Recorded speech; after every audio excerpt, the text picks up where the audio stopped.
Chapter 3.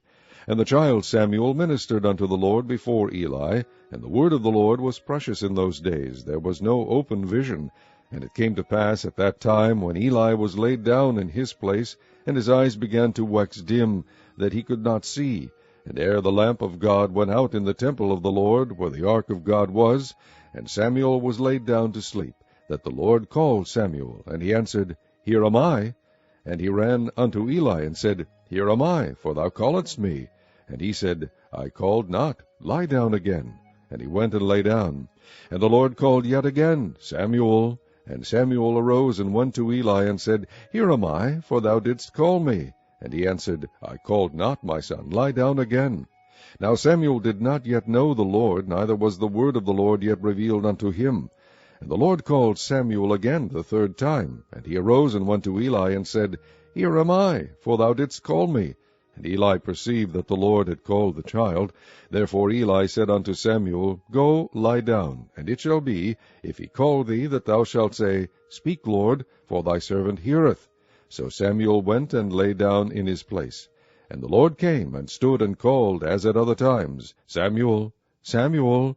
Then Samuel answered, Speak, for thy servant heareth. And the Lord said to Samuel, Behold, I will do a thing in Israel, at which both the ears of every one that heareth it shall tingle. In that day I will perform against Eli all things which I have spoken concerning his house. When I begin, I will also make an end. For I have told him that I will judge his house forever for the iniquity which he knoweth, because his sons made themselves vile, and he restrained them not. And therefore I have sworn unto the house of Eli, that the iniquity of Eli's house shall not be purged with sacrifice nor offering forever. And Samuel lay until the morning, and opened the doors of the house of the Lord, and Samuel feared to shew Eli the vision. Then Eli called Samuel, and said, Samuel, my son.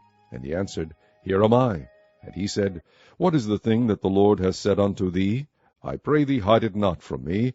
God do so to thee, and more also, if thou hide anything from me of all the things that he said unto thee. And Samuel told him every whit, and hid nothing from him. And he said, It is the Lord, let him do what seemeth him good.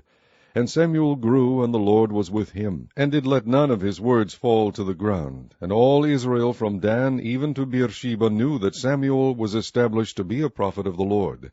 And the Lord appeared again in Shiloh, for the Lord revealed himself to Samuel in Shiloh by the word of the Lord.